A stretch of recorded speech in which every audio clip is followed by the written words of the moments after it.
So EA has just sealed the fate of The Sims 4. And honestly, I have words.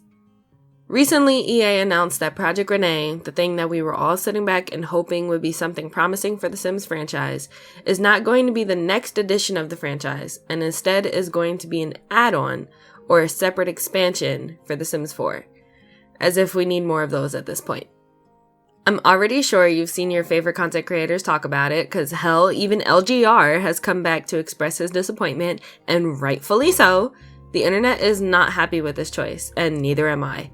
While I do commend EA for being rather thorough with bug fixes and patch updates lately due to the recently added bug fixing team, the problem is simply that The Sims 4 is just too old. We're talking about an 11-year-old, old generation game that's only growing in age and money sinking. A game that's fundamentally broken on a coding level. And while it does have the most advanced building mechanics that we've seen and some of the best tools for putting together great builds, the AI of The Sims, the gameplay of The Sims, is arguably some of the most soulless we've seen to date. And this is what they're choosing to continue with for the foreseeable future? And I understand that this is mainly a business move disguised as caring about how much we've already invested into our packs and families and worlds and such, but I do have a few words regarding that. The first thing is that many of us have already done this rodeo once with The Sims 3, and hell, some of us have done this rodeo twice, coming all the way from The Sims 2.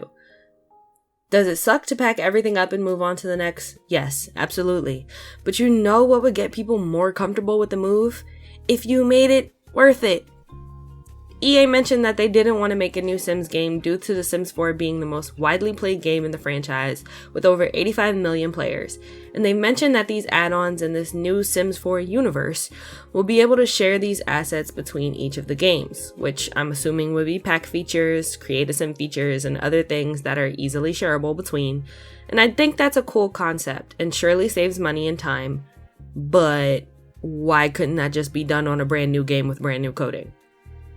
They've mentioned having pack features in Project Renee before, and although this was a while ago so they could go back on it if they felt like it, they've talked about already having packs in The Sims 4, so giving additional pack expansions, like an expansion on winter or an expansion on cats and dogs, and having separate pack features for dogs and separate pack features for cats, for example.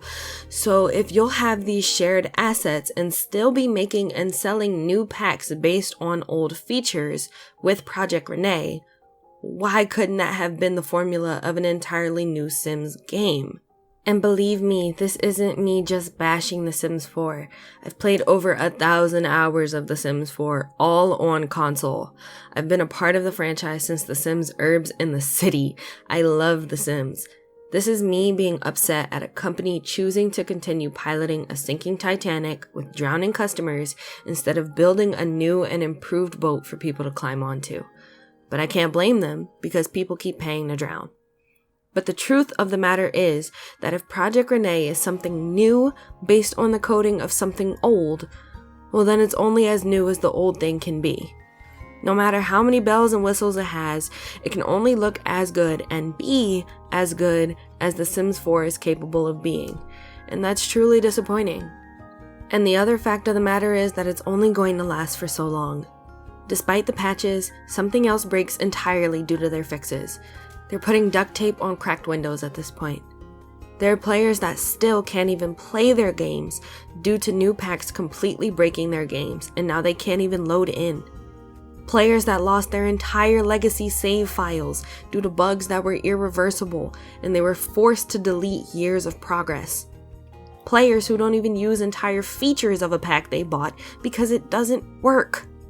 Modders who have been undeservedly harassed, threatened, and doxxed about their mods due to entitled PC players relying largely on mods to create their experience. Not all PC players, but enough of them for it to be a problem.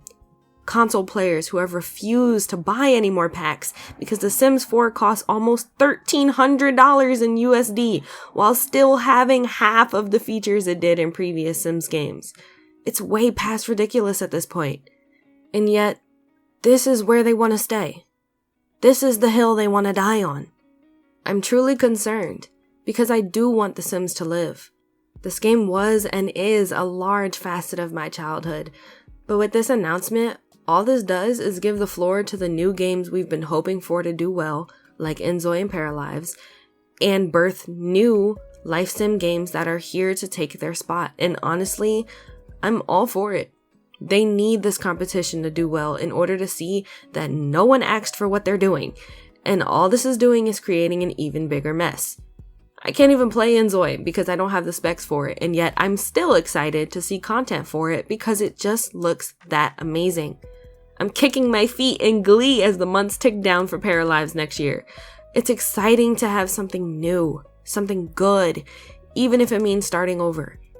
It's a part of moving on, and I feel like we've all just been robbed of that same excitement that we were supposed to have for Project Renee.